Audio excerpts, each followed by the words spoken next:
श्री वेद लक्षणा गौ संदेश यात्रा के छठे दिन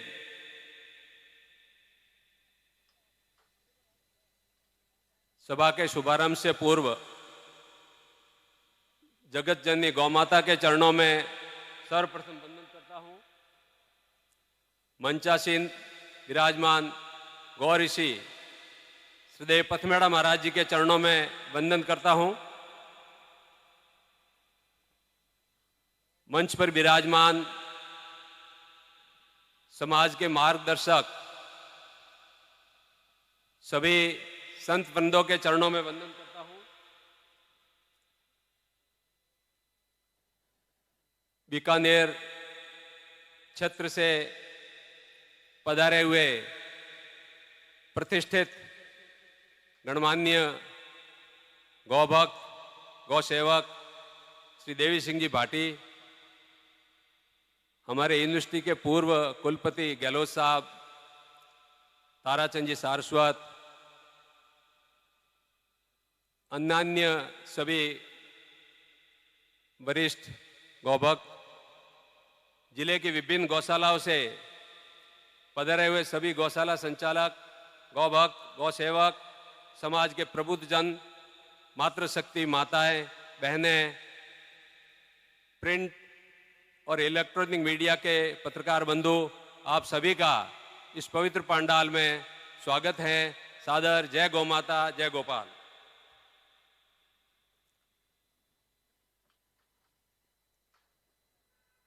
गौ वेद लक्षणा गौ संदेश यात्रा की आवश्यकता क्यों पड़ी, इस विषय पर मैं संक्षेप में आपके सामने निवेदन करूंगा। विस्तृत रूप से आपके समक्ष श्रीदेव महाराज जी पूरी बात रखेंगे।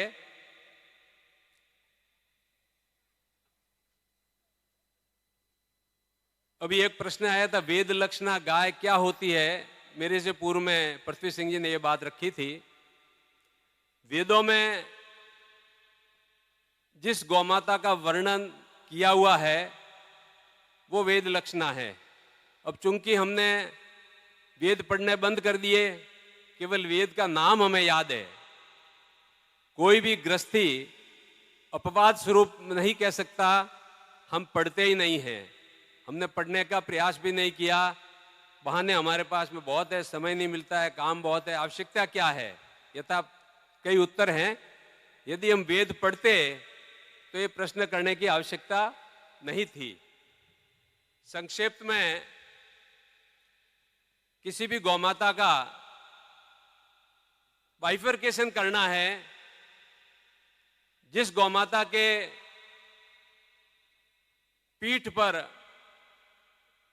कुकुंद थुम्बी होती है, बड़ी थुम्बी, और आगे के दोनों पैरों के बीच में चमड़ी, गलकंबल बोलते, चमड़ी लटकती है कम से कम 4-6 अंगुल लंबी, इस तरह से ये दो बड़े लक्षण हैं जो बाहरी रूप से हम बाइफरकेशन दूसरी गौमाता का, दूसरी गाय का, हमारी गौमाता का अलगाव महसूस कर सकते हैं। अन्य लक्षण तो बहुत सारे हैं जिनका उपयोग करने से हमें पता चलेगा, लेकिन मोटे रूप से आप किसी गौशाला में जा रहे हैं, सड़क पे देख रहे हैं, तो ये दो बातें जिस गौमाता में है वो वेद लक्षणा गौमाता है। अन्य प्रकार की गौमाता है अगर है तो वो गौमाता नहीं होकर के गाय है।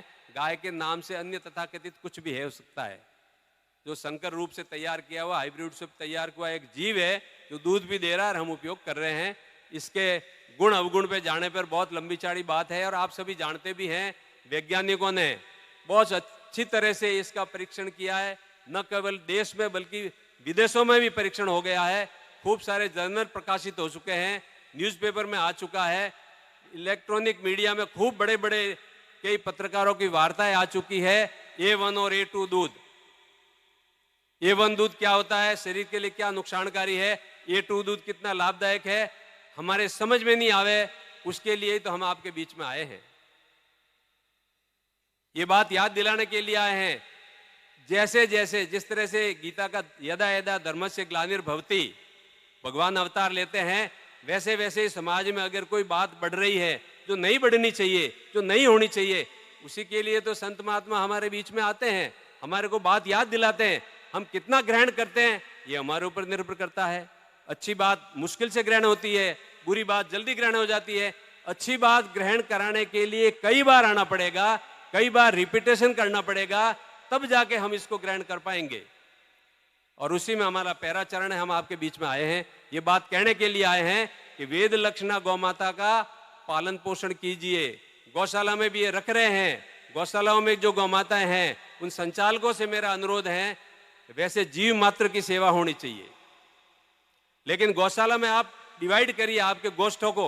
देसी गौमाता का गोष्ठ अलग रहे, उनके बछड़े अलग रहे, दूसरी कोई गाय है आप उसकी भी सेवा कर रहे हैं, हम मना नहीं करते हैं, लेकिन उनका गोष्ठ अलग रहे, उनकी सेवा आप अलग करिए, उनका दूध भी अलग रखिए, दूध का भाव अलग अलग रहे।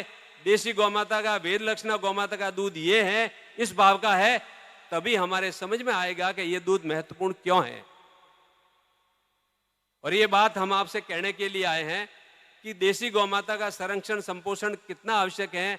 अगर ये गौमाता कटती गई, कत्लखानों में जाती गई, कोई रोकने के लिए प्रावधान कठोर नहीं हुए, तो एक दिन ये आएगा, वो भले 500 साल बाद आए, आज 10 साल 20 साल में नहीं आएगा, 150 200 500 साल में भी ये स्थिति आएगी कि इस जमीन पर देसी गौवंश रहेगा ही नहीं। और बिना देसी गौवंश के धरती जो बंजर हो रही है उसका संपोषण कैसे होगा, धरती जीवित कैसे रहेगी। उसको जीवित रखने के लिए हमें गौवंश को पालना जरूरी है, इसका संरक्षण होना जरूरी है। धरती शुद्ध देसी गोबर और गौमूत्र से पोषण होकर के जो अनाज सब्जियां फल पैदा करेगी वो हमें संतुष्ट रखेंगे, हष्टपुष्ट रखेंगे, हमारी विचारधारा अच्छी होगी, हमारी बुद्धि अच्छी होगी, तभी हम समाज में शांति कायम रख पाएंगे। संक्षेप में ये वेद लक्षणा गौमाता का लाभ है जो आपके सामने मैं निवेदन कर रहा हूं। इसको कितना कर पाते हैं, हमारा प्रयास है 100% इसकी पालना हो। जो इस सभा में हैं, जो नहीं आए हैं, वो अपने परिवार में मित्रों को और रिश्तेदारों को भी ये बात बताएं और समाज में पुनर्स्थापित हो देसी गौमाता, काश्तकार और गौपाल किसान के घर जाए। ये हमारी इस यात्रा का उद्देश्य है। आप अपने दैनिक उपयोग में देसी गौमाता के गव्यों का उपयोग करें, घी का, दूध का, छाछ का, दही का, मक्खन का, मलाई का, उसका उपयोग करें, प्रयोग करें, उसका लाभ मिलेगा, उससे ताकत आएगी, बौद्धिकता बढ़ेगी, बल बढ़ेगा, ऊर्जा बढ़ेगी। ये विशेष रूप से देसी गौमाता के लाभ हैं। संक्षेप में कह रहा हूं, समय कम है। देसी गौवंश का संरक्षण कम हो रहा है और अभी एक प्रश्न भी आया था भाटी साहब का कि संवर्धन के लिए क्या हो रहा है। संवर्धन के लिए मुख्य रूप से काम हमें ही करना है, सरकारों के भरोसे नहीं रह पाएंगे, रहेंगे तो भी उसका काम बड़ा धीरे होगा। संवर्धन भी बहुत बड़ा आयाम है देसी गौवंश के संरक्षण में। यदि संवर्धन होगा, गाय का नस्ल सुधार होगा, गाय 5 लीटर 4 लीटर दूध देगी तो हर व्यक्ति उसको घर में रखेगा। 2 लीटर 2.5 लीटर की गाय हो गई है, नस्ल बिगाड़ के कारण, नंदी अच्छे नहीं है, सड़क पे निराश्रित घूम रही है, कमजोर नंदियों के संपर्क में आने से नस्ल बिगड़ गई। इस नस्ल सुधार के लिए हमने राजस्थान गौ सेवा समिति ने, हमारे प्रदेश से अध्यक्ष माननीय दिनेश गिरि जी के नेतृत्व में सरकार के सामने एक ठोस प्रस्ताव रखा है। पिछले 1-1.5 साल से हम लड़ रहे हैं कि नस्ल सुधार हो और सड़क पे जो निराश्रित गौवंश घूम रहा है, नर गौवंश विशेष रूप से, उसकी व्यवस्था हो। कृषि कार्यों में मशीनीकरण हो गया है, ट्रैक्टर आ गया है, मशीनें आ गई है, निकालने को, काटने को, बोने को, कहीं भी बैल की उपयोगिता नहीं रही है। इसलिए हमने सरकार के सामने प्रस्ताव रखा कि कत्ल खाने के भरोसे नंदियों को मत छोड़ो, इसका संरक्षण करो। और अभी एक प्रश्न और आया था कि इसका उपयोग क्या हो सकता है। हमने सरकार को प्रस्ताव दिया है, सरकार इस पर परीक्षण करे, वैज्ञानिकों से बात करे। नर गौवंश से बिजली पैदा होती है। हमने गोदाम पथमेड़ा में यह प्रयोग किया है, 8-10 लाख रुपए का खर्चा हुआ था, बिजली पैदा भी हुई। दिन भर में 8 घंटे बैल का उपयोग करने के बाद में जो बिजली पैदा हुई, उस बिजली का मूल्य बहुत कम आ रहा है, यूनिट कम पैदा हुए, इसलिए बैल का खर्चा भी नहीं निकलता है, उसके पीछे आदमी चलता है, उसका खर्चा भी नहीं निकलता है। सरकार को प्रस्ताव दिया, हम इसके लिए प्रयास कर रहे हैं, लेकिन सरकार प्रयास करके किसी न किसी रूप में अच्छी क्वालिटी की मशीन बनाए, और अगर वाइबल होता है तो हमारे घरेलू जो ढाणियों में काश्तकार रहते हैं उनको बिजली का उपयोग बैल से आपूर्ति हो सकती है, बैल का पुनः उपयोग हो सकता है। ये एक उदाहरण है। सरकार भी काम कर रही है, हम भी काम कर रहे हैं। आप में से कोई इसकी जानकारी रखते हैं, गोदाम पथमेड़ा से संपर्क करें, राजस्थान गौ सेवा समिति के पदाधिकारियों से संपर्क करें, ताकि इसको और काम को बढ़ाया जा सके। नस्ल सुधार भी सबसे महत्वपूर्ण प्रयोग और उपयोग होगा। आप अपने घर में गौगवियों का प्रयोग करें, कम से कम उपासना में, बत्ती में, दीपक में, भगवान के सामने तो देसी गाय के घी को उपयोग करें। इसके लिए कोई गरीब नहीं होंगे, जहां भी मिलता है महंगा मिले, 1000-2000 रुपए लीटर मिले, घी कम डाले दीपक में, अगर आर्थिक रूप से आप कठिनाई महसूस करते हैं तो, लेकिन इसका उपयोग जरूरी है। विशेष रूप से माताओं से मेरा अनुरोध है, घर में संध्या उपासना माताएं करती हैं, आप अपने घर में आज ये संकल्प लेकर जाएं, ये व्रत लेकर जाएं महाराज जी के समक्ष, देसी गाय के घी का ही दीपक जलाएगी। ये भी एक गौमाता को संरक्षण देने के लिए एक कदम है, छोटा कदम है, लेकिन छोटे छोटे कदम से ही बड़े कदम बढ़ेंगे, इसका भी हमें उपयोग करना है। गौवंश के संरक्षण के लिए गौशालाएं हैं, लेकिन गौशालाएं स्थायी समाधान नहीं है, यह अस्थायी समाधान है। काश्तकार ने छोड़ दी, सड़क पे आ गई, कहां जाएगी? सूनी घूमेगी, कसाई लोग रातों रात गाड़ियों में डाल के ले जाने की कोशिश करेंगे। इसलिए गौशाला संचालक, समाज सेवी, भामाशाह और बुद्धिजीवी वर्ग आगे आए, और उन्होंने गौमाता के संरक्षण के लिए जगह जगह गौशालाएं खुल गई, और आज के बीकानेर में भी लगभग 100-150 गौशालाएं संचालित हो रही है, हजारों गौवंश इसमें संपोषित हो रहा है। लेकिन ये स्थायी समाधान नहीं है, गाय को पुनः काश्तकार के पास ले जाना है। जब तक गौशाला में है तब तक इसकी व्यवस्था कैसे हो? समाज कर रहा है। मैं तो उन गौशाला संचालकों को, उनकी समिति को हाथ जोड़ के निवेदन करता हूं कि ऐसे सूरवीर, भामाशाह, समाज सेवी समाज में और भी पैदा हो, जो अपना पैसा दे रहे हैं, समय दे रहे हैं, बुद्धि दे रहे हैं, और मांग क्या रहे हैं? कुछ नहीं मांग रहे हैं। जो गौशाला चला रहे हैं, सुबह शाम गौशाला जाते हैं, उनकी सेवा करते हैं, उनके लिए पैसा मांग कर लाते हैं, अपने भगवान ने बुद्धि दी है उसका उपयोग करते हैं कि अच्छे से ऐसी सेवा हो। उनका स्वार्थ क्या है? सरकार के सामने हमने तर्क रखा कि आप बताइए, हर एनजीओ जो चलाता है, किसी भी प्रकार का कहीं न कहीं उनको यश चाहिए और मान चाहिए, सम्मान चाहिए, उनका और कुछ होता है। गौशाला चलाने वाले संचालक का क्या मान सम्मान है? हम चाहते हैं कि इसके लिए सरकार मदद करे। सरकार ने हमारी बात को वचन दिया, राजस्थान गौ सेवा समिति के तत्वाधान में सरकार पर हमने खूब दबाव बनाया, 2-3 आंदोलन भी किए, राज्य स्तर पर बड़े आंदोलन हुए, उसमें प्रदेश के सभी मूर्धन्य संत महात्माओं ने अग्रणी भूमिका दिखाई और सरकार को झुकना पड़ा, बात माननी पड़ी, अनुदान देना पड़ा। 3 महीने का दिया, 6 महीने का दिया, और अभी हमारी मांग है 9 महीने दें। समाज पे पैसा बचेगा तो और किसी एनजीओ में काम आएगा। मुझे 1000 रुपए धर्मादा करने हैं, गौशाला में दे दिए तो और किसी लूले लंगड़े को नहीं दे पाऊंगा, अंधों का शिविर आयोजित नहीं कर पाऊंगा, आंख के ऑपरेशन का शिविर नहीं होगा, मेरे जेब में 500 बचेंगे तो मैं 500 और कहीं दूंगा। सरकार से लेने का तात्पर्य हमारा यह है कि समाज के पास रहेगा तो और कहीं काम आएगा। इसलिए सरकार पर राजस्थान गौ सेवा समिति के माध्यम से हम दबाव बना रहे हैं, और निराश्रित नर गौवंश के लिए सरकार के सामने हमने अल्टीमेटम देके 12 महीने का समय दिया था वर्तमान सरकार से, और वर्तमान सरकार ने पूरा मंथन किया, हमारी कमेटी के साथ वार्ता की कि हम क्या कर सकते हैं। सरकार ने ठीक 2 महीने पहले पूरे प्रदेश में प्रत्येक पंचायत समिति मुख्यालय पर एक नंदीशाला खोलने की घोषणा की है, और राजस्थान बनने के बाद में, देश की आजादी के बाद में पहली बार सरकार के पैसों से नंदीशाला का निर्माण होगा, और उसके लिए सरकार ने 1,57,00,000 रुपए का बजट एक नंदीशाला के लिए अलॉट किया है। प्रत्येक पंचायत समिति में एक का प्रावधान है। हर राजस्थान गौ सेवा समिति का ये संकल्प है, आपके सामने संकल्प है, प्रत्येक ग्राम पंचायत पर एक नंदीशाला, एक गौशाला खुले। इसके लिए हम सतत रूप से प्रयास करेंगे, आपका सहयोग रहेगा, आपका संबल रहेगा तो निसंदेह हम इसमें सफल होंगे। आपके सामने और भी मैं रखना चाहूंगा, राजस्थान में पहली बार जो राजनीति से जुड़े हुए हमारे बीच में वरिष्ठ विराजमान हैं, उनके ध्यान में देना चाहूंगा, फाइनेंस डिपार्टमेंट का ये नियम है कि सरकार का पैसा किसी भी एनजीओ के हाथ में नहीं दिया जाए जिसके पास में टेक्निकल असिस्टेंट नहीं हो। हमारे दबाव में राजस्थान गौ सेवा समिति के प्रयास से सरकार ने 1,57,00,000 रुपए गौशाला के संचालक को दिए, अध्यक्ष को दिए। अध्यक्ष काम कराएगा। हम आपसे ये निवेदन कर रहे हैं, जो भी गौशाला इसका काम कराए वो 1 रुपए का काम 12 आने में कराए, तब हमारी योग्यता है, हमारी दक्षता है, सरकार मानेगी। ₹1.25 खर्च नहीं करना है रुपए की जगह।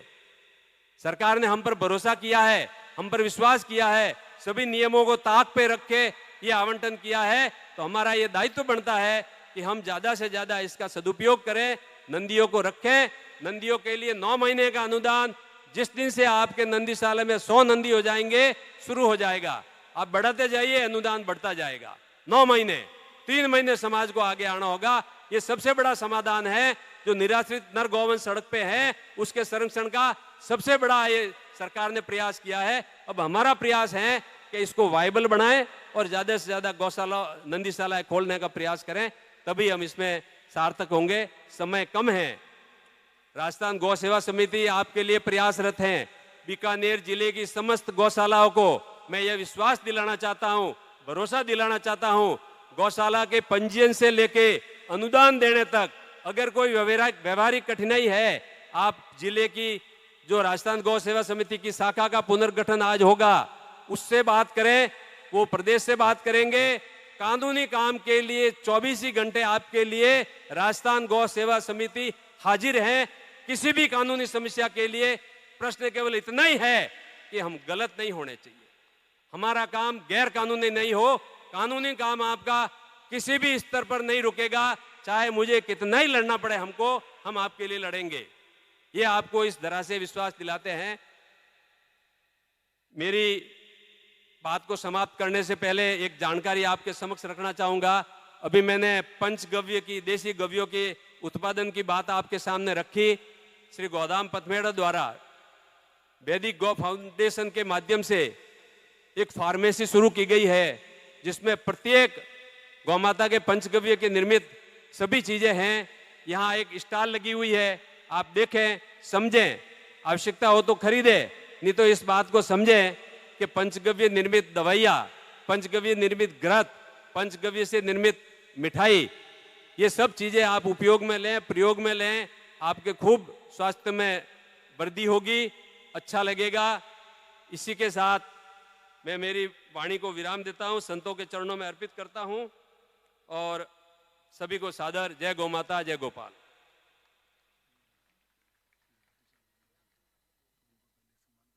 देखो पहले अपने तय था, लाइन से नहीं हटने चाहिए, आप धीरे धीरे पावड़ी पावड़ी मत उतारो।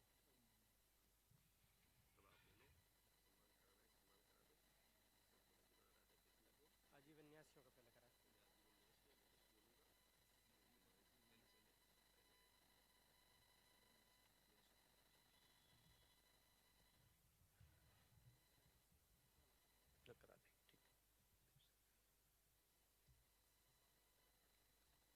किसी भी विषय एक रह गया था, आपकी जानकारी में देना आवश्यक है। कोई भी संस्था, एनजीओ हमेशा जीवित रहे, व्यक्ति के भरोसे नहीं रहे। हर संस्था में पदाधिकारी आते हैं, जाते हैं, संस्था जीवित रहती है। इसके लिए गौर ऋषि जी पथमेड़ा महाराज जी के विचार में आया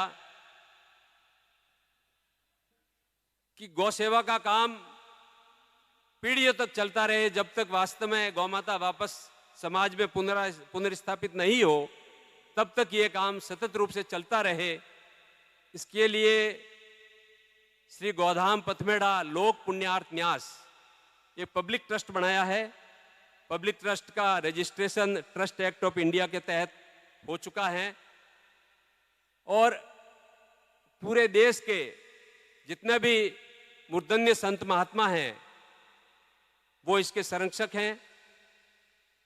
ट्रस्टी के लिए जो व्यक्ति सनातन धर्म से जुड़ा हो, देशी गौमाता में विश्वास करता हो, वेद लक्षणा गौमाता में विश्वास करता हो,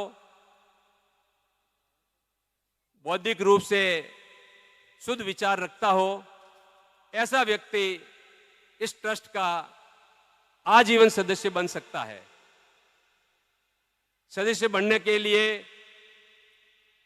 1 लाख रुपया सदस्यता शुल्क है। ये 1 लाख रुपया आपका कहीं खर्च नहीं होगा। बैंक में एफडी रहेगी और उससे मिलने वाले ब्याज से ट्रस्ट के कार्य होंगे। ट्रस्ट के लिए कार्यालय और भी वार्षिक कार्यक्रम होंगे। ट्रस्ट की वार्षिक बैठक होगी, सभी ट्रस्टियों को उसमें आमंत्रित किया जाएगा।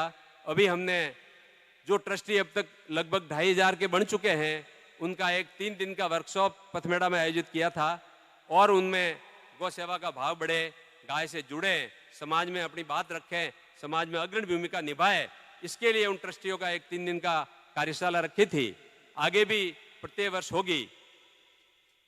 ये हमारे इस पब्लिक ट्रस्ट के प्रावधान हैं। आप में से जो ट्रस्टी बनना चाहे उनके लिए एक फॉर्म है निर्धारित, फॉर्म भर के चेक द्वारा आपकी राशि जमा होगी।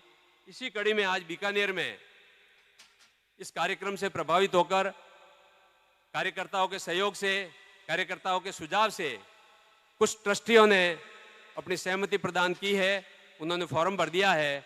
मैं उनके नाम इस मंच से घोषित करता हूं, वो मंच पर आए और महाराज से अपना आशीर्वाद प्राप्त कर यथास्थान बैठने का कष्ट करें। हमारे प्रदेश के अध्यक्ष श्री दिनेश गिरि जी महाराज ने भी, यद्यपि वो तो पूरा जीवन ही गाय के लिए समर्पित हैं, सीकर जिले की फतेहपुर तहसील मुख्यालय पे बुद्ध गिरि जी की मढ़ी एक बहुत ही महत्वपूर्ण स्थान है जहाँ जीवित समाधि बुद्ध गिरि जी की हुई है, उसके आप महंत हैं और पूरा जीवन गाय के लिए समर्पित है। आप भी आज ट्रस्ट के सदस्य बने हैं, आपका बहुत बहुत साधुवाद। तालियों की गड़गड़ाहट के साथ आपका स्वागत करें, अभिनंदन करें। श्री खेमाराम जी महादेवा जी, बालेरा हाल बीकानेर, वो आए और अपना आशीर्वाद प्राप्त करें। दूड़ा राम जी, बालेरा हाल बीकानेर, वो पधारे हैं और अपना आशीर्वाद प्राप्त करें। अमृतलाल जी, अचलपुर हाल बीकानेर। वोता राम जी, कृष्णा राम जी, बीकानेर। पूर्णमा राम जी, जया राम जी जोशी, बालेरा हाल बीकानेर। थोड़ा जल्दी पधारे।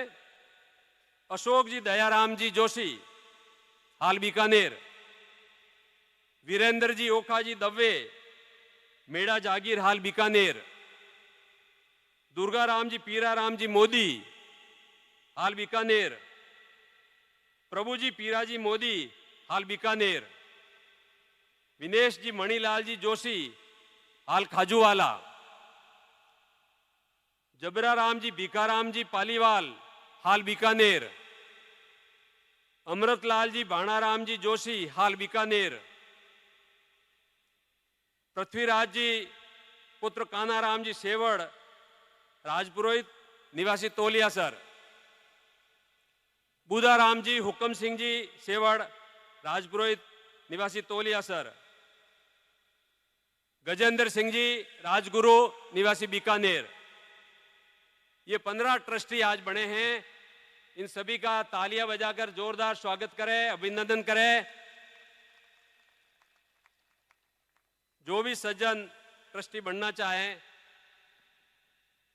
फार्म प्राप्त करके अपनी स्वीकृति प्रदान कर सकते हैं।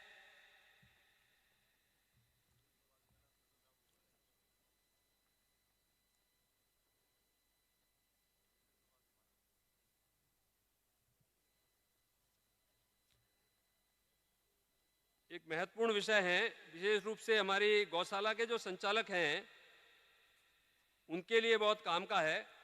मैं अभी 8-10 महीने से सरकार की तरफ से जो अनुदान देने की प्रक्रिया 6 महीने की शुरू हुई है, उसमें बिल पेश करने में जॉइंट डायरेक्टर लेवल से बहुत सारी व्यवहारिक कठिनाइयां आ रही थी। हमने सरकार के सामने प्रस्ताव रखा कि जो बात अव्यवहारिक है, जिसकी उपयोगिता आवश्यकता नहीं, ऐसे राइडर क्यों डाले जा रहे हैं। गौशाला संचालक बहुत ज़्यादा पढ़े लिखे नहीं हैं, उनका ऑफिस नहीं है, उनके पास कंप्यूटर नहीं है। हर छोटे छोटे काम के लिए उनको तहसील मुख्यालय पे जाकर के ई मित्र की दुकान पे हजारों रुपए देने पड़ते हैं, तब जाके काम होता है। पैसा आप देना चाहते हो, गौशाला में गाय खड़ी है, आप गाय गिन लो, फिर पैसे दे दो। हमारी बात पर उन्होंने विश्वास किया और कुछ सुधार किए हैं, जिसके ऑर्डर 14 तारीख को जारी हो गए हैं। गौशाला संचालक विशेष रूप से ध्यान दें। अभी तक जिस गौशाला के पास में 200 गौवंश होता था, उसको ही सहायता राशि दी थी। इसको हटा करके सरकार ने 100 गौवंश कर दिया है। जिस गौशाला के पास में 100 गौशाला है, उसको 1 जनवरी से मिलने वाली राशि मिलेगी। दूसरा राइडर था 2 वर्ष पंजीयन होने के पश्चात ही वो गौशाला अनुदान लेने के लिए योग्य मानी जाती थी। उस राइडर को भी हटा दिया है, 1 वर्ष कर दिया है। पंजीयन के बाद 1 वर्ष वाली गौशाला को अनुदान मिलेगा और नंदीशाला के लिए पंजीयन की आवश्यकता नहीं है। जिस गौशाला के अधीन वो चलेगी, उस पंजीयन पर ही वो चलेगी और अलग से उसको रजिस्टर्ड कराने की आवश्यकता नहीं होगी। हर बार आपको बिल पेश करने पड़ते थे, चारा खरीद के, पौष्टिक आहार खरीद के बिल पेश करते थे, उसकी आवश्यकता नहीं है। अब बिल की लिस्ट देनी है, तारीख, बिल नंबर, दिनांक, कितना चारा मात्रा में, कितनी राशि है, ये क्रमवार आप बना करके लिस्ट पेश करनी है। बिल आपके पास रहेंगे, ऑडिट के समय काम आएंगे। चूंकि सरकारी पैसा उपयोग कर रहे हैं तो इसकी ऑडिट भी होगी, ऑडिट पार्टी आएगी। जैसे ग्राम पंचायत में होता है, वैसे हमारी गौशाला की ऑडिट भी होगी। हर बार बिल के साथ आपको प्रपत्र 5 स्टॉक रजिस्टर गायों का, उसकी फोटोकॉपी देनी पड़ती थी और कैश बुक रोकड़ बही की कॉपी देनी पड़ती थी। वो हमेशा के लिए बंद कर दी है, अब आपको देने की जरूरत नहीं है। अगर जॉइंट डायरेक्टर से आपसे मांगा जाता है, आप हमारे जिला की कार्य गौसेवा समिति से बात करें, ऑर्डर की कॉपी मैं इनको देके जाऊंगा। सर्वे, 3 महीने के अनुदान में 3 बार सरकार सर्वे करती थी, जैसे कोई चोरों की निगाह कर रही हो। हमने बार बार 2 बार मुख्यमंत्री जी से कहा कि आप क्या चाह रहे हैं, आपके अंतिम दिन जितनी गाय खड़ी है उसका पैसा देने में क्या आपत्ति है। हमारी बात पर भरोसा किया और अब केवल 1 बार आपका भौतिक सत्यापन होगा, वो मार्च महीने में 15 तारीख से 31 तारीख तक और जून महीने में 15 तारीख से 30 जून तक। इसके अलावा कोई सर्वे सत्यापन नहीं होगा।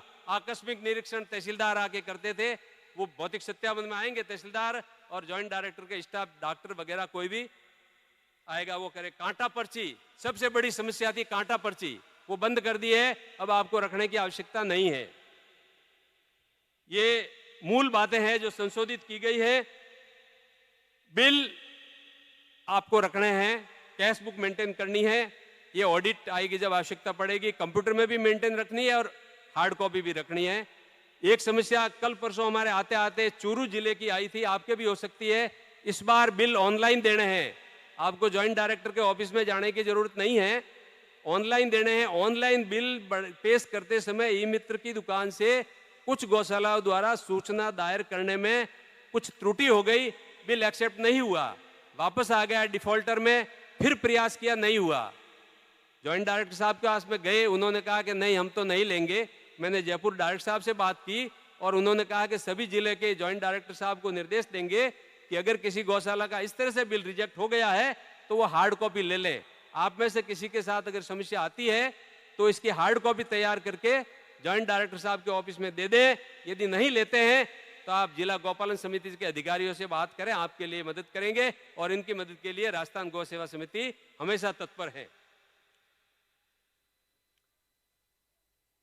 वेद लक्षणा संदेश यात्रा शुरू करने से पहले महाराज जी गोदाम पथमेड़ा के महाराज जी ने ये कहा कि हम जा तो रहे हैं, नंदीशाला खोलो, विशेष रूप से दुर्घटनाग्रस्त गौमाताओं के लिए चिकित्सालय।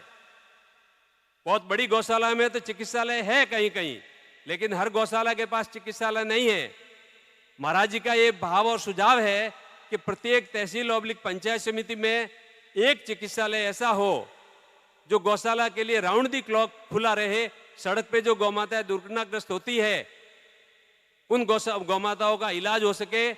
राजस्थान गौ सेवा समिति ने सुझाव दिया है माननीय मंत्री महोदय गोपालंत प्रमोद जी जैन भाया साहब को 108 की तर्ज पर गौमाताओं के लिए भी प्रावधान हो और एम्बुलेंस हर तहसील मुख्यालय पे रहे।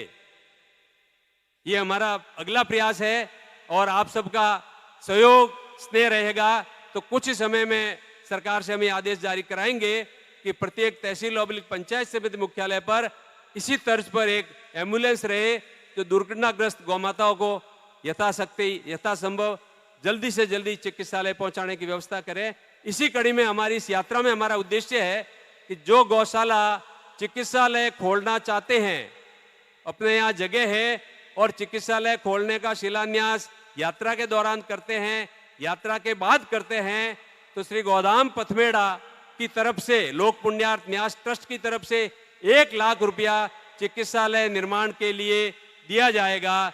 हमने विगत 5 जिला मुख्यालयों में से 3 जगह 1-1 लाख रुपया दिया है।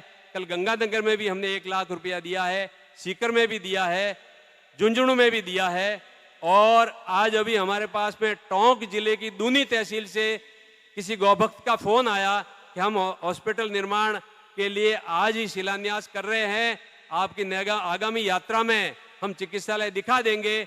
उस चिकित्सालय के लिए 1 लाख रुपए आज जारी करने की घोषणा की जा रही है। आपकी जानकारी में दिया है बीकानेर जिले में जो भी गौशाला है ऐसा काम चिकित्सालय शुरू करना चाह रहे हैं वो आगे आए, आपके लिए हर संभव प्रयास करेंगे। भामाशानी होंगे तो वो भी लाके देने का हम प्रयास करेंगे। आप शुभ काम शुरू कीजिए।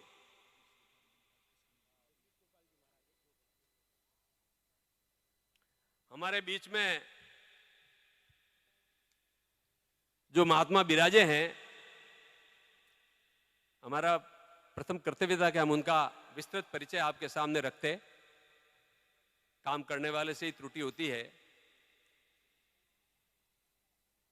हमारे प्रदेश अध्यक्ष दिनेश गिरि जी महाराज विराजमान हैं। आपके पास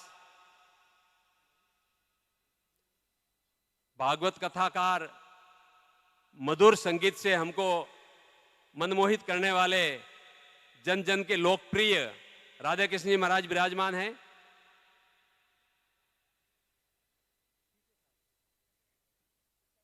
एक महात्मा जी और विराजमान हैं, गोपालानंद जी सरस्वती, जिन्होंने 31 साल तक पैदल चलने का संकल्प लिया और गांव गांव कथा करेंगे, कथा कर रहे हैं। विगत कई वर्षों से आप इस काम में लगे हुए हैं। अभी राजस्थान पूरा कर गुजरात में प्रवेश कर गए हैं। इस यात्रा के लिए आप विशेष रूप से छूट लेकर के हमारे बीच में पधारे हैं। आपकी तरफ से चिकित्सालय में भी सहयोग किया जा रहा है।